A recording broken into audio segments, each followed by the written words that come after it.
Presiden Asosiasi Sepak Bola Thailand Nguyen Van Lam Sam atau yang lebih dikenal dengan nama Madam Pang menyinggung kekuatan timnas Indonesia jelang Piala AFF, atau yang kini memiliki nama baru ASEAN Championship. Madam Pang turut memantau situasi jelang kejuaraan antar negara Asia Tenggara yang akan berlangsung pada akhir tahun ini, tepatnya pada tanggal 8 Desember tahun 2024 hingga tanggal 5 Januari tahun 2025. Dalam sebuah konferensi pers, Madam Pang mendapat pertanyaan soal timnas Indonesia yang kini merupakan satu-satunya wakil Asia Tenggara di kualifikasi Piala Dunia 2026. Semua tim menakutkan, tetapi Indonesia tidak berada di grup kita, katanya sambil menghela napas. Indonesia sangat bagus, mereka lolos ke fase ketiga kualifikasi Piala Dunia. Tetapi dalam Piala AFF terdahulu, kita tidak pernah kalah dari Indonesia, ucap Madam Pang menambahkan. Madam Pang juga memperhatikan perihal kekuatan timnas Thailand yang kemungkinan tidak bakal lengkap lantaran Piala AFF tidak berlangsung dalam kalender FIFA sehingga tidak ada keharusan bagi klub melepas pemain ke tim nasional. Ini cukup mengkhawatirkan, akan ada diskusi dengan klub Liga Thailand soal meminta pemain-pemain timnas Thailand pada pekan depan, jelas Madam Pang. Di balik kekhawatiran itu Madam Pang yakin klub akan melepaskan pemain dan berkorban demi tim nasional. Kalau tidak begitu maka kami tidak akan mendapatkan pemain, ujarnya. Saya memahami Piala AFF tidak berlangsung dalam FIFA Matchday, tetapi klub-klub akan bersimpati, tuturnya.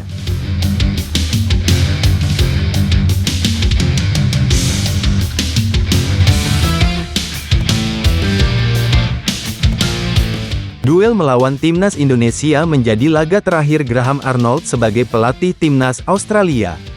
Pria berusia 61 tahun itu telah memutuskan mundur dari posisinya sebagai pelatih kepala Australia. Australia mendapat hasil yang buruk pada dua laga awal di grup C kualifikasi Piala Dunia 2026 zona Asia. Setelah kalah 0-1 dari Bahrain di kandang sendiri, dan bermain imbang 0-0 lawan timnas Indonesia. Hasil tersebut, ditambah kegagalan di Piala Asia 2023, membuat Australia dapat banyak kritik. Pelatih Graham Arnold pun berada dalam tekanan. Dia dinilai tidak lagi mampu membawa Harry Souttar dan kolega bersaing di top level. Pada Jumat, tanggal 20 September tahun 2024, Football Australia menerima pengunduran diri Graham Arnold dari kursi pelatih. Mereka kini fokus mencari pelatih baru untuk laga lanjutan kualifikasi Piala Dunia 2024, Oktober tahun 2024 nanti. Graham Arnold tercatat sebagai pelatih dengan masa bakti paling lama di timnas Australia. Dia sudah jadi pelatih pada 2018 lalu. Graham Arnold membawa Australia lolos ke Piala Dunia 2022 Qatar.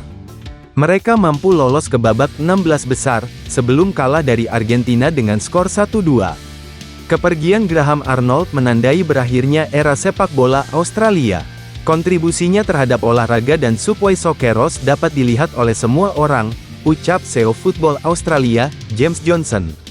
Di bawah kepemimpinan Graham, kami mencapai tonggak sejarah luar biasa yang mengangkat sepak bola Australia di panggung global.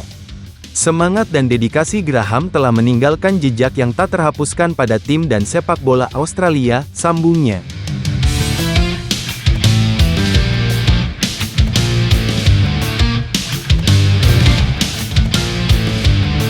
PSSI diminta untuk mengurangi naturalisasi pemain buat timnas Indonesia. Erick Thohir menanggapinya dengan menyinggung status FIFA, timnas Belanda, timnas Spanyol, hingga timnas Italia. Erick Thohir telah melakukan pertemuan dengan Menteri Hukum dan HAM, Supratman Andi Aktas, di kantor Kemenkumham, Jakarta, pada hari Minggu, tanggal 19 September tahun 2024. Saya rasa, di era demokrasi, perbedaan pendapat itu sebuah yang maklum.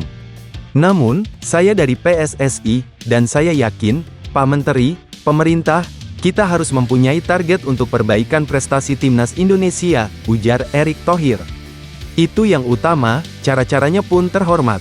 Aturan FIFA menjelaskan, setiap negara boleh menaturalisasi semua pemain, katanya menambahkan.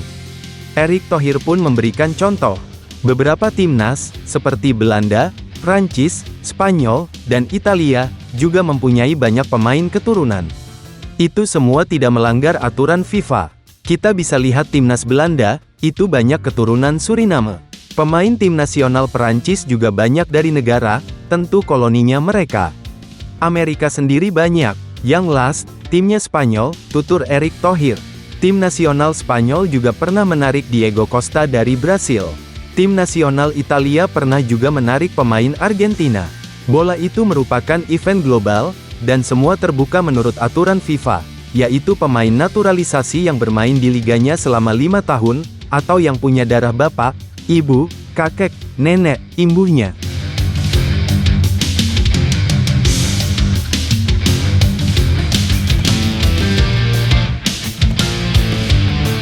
Jay Izzes, bek tangguh timnas Indonesia yang kini memperkuat Venezia, klub Serie A Italia, menarik perhatian karena penampilannya yang gemilang di level klub maupun internasional.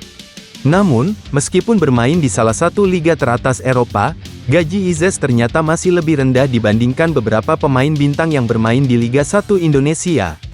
Menurut informasi yang beredar, Jay Izzes menerima gaji sekitar 64,5 juta rupiah per minggu atau sekitar 3,35 miliar rupiah per tahun.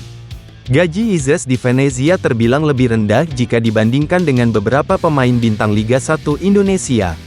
Sebagai contoh, Rizky Ridho, kapten Persija Jakarta, memiliki nilai pasar sekitar 6,95 miliar rupiah pada Januari tahun 2024 dan diperkirakan menerima gaji mencapai 5,65 miliar rupiah per tahun. Ini hampir 2 kali lipat dari gaji yang diterima Jay Izzes di Venezia. Rizky Ridho, yang juga merupakan pemain timnas Indonesia, menjadi salah satu pemain Liga 1 dengan bayaran tertinggi. Hal ini mencerminkan bahwa meskipun Liga 1 Indonesia tidak sekompetitif Serie A, beberapa pemain lokal mampu mendapatkan gaji yang lebih tinggi daripada pemain yang bermain di Liga top Eropa. Bermain di klub Serie A seperti Venezia memang memberikan tantangan tersendiri bagi pemain seperti Jay Izzes. Selain tuntutan performa yang lebih tinggi, persaingan di liga tersebut sangat ketat, dengan pemain-pemain bertalenta dari seluruh dunia. Meski gaji Jay Izzes di Venezia terbilang rendah, namun karir Izzes di Serie A tetap menjadi pencapaian yang luar biasa.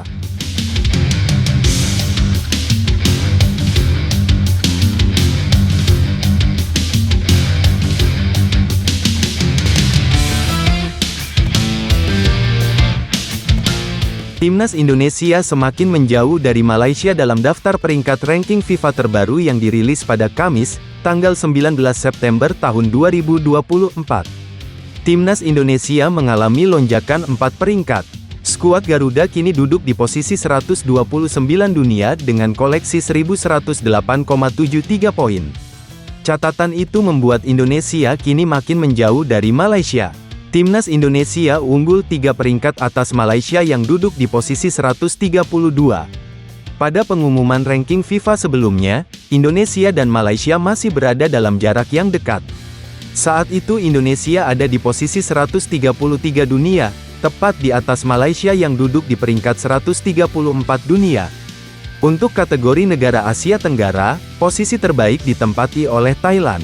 Thailand kini duduk di posisi 100 dunia.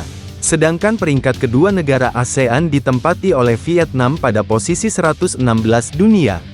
Setelahnya yakni Indonesia dan Malaysia. Timnas Indonesia punya potensi untuk meraup lebih banyak poin pada laga internasional berikutnya. Pasalnya Timnas Indonesia akan menghadapi negara-negara papan atas di babak ketiga kualifikasi Piala Dunia. Bila skuad Garuda mampu meraih hasil bagus, tentu poin bagi mereka bakal terus bertambah. Pada bulan Oktober, Timnas Indonesia bakal berhadapan dengan Bahrain dan China. Kedua laga itu jadi laga tandang untuk skuad arahan Sintayong.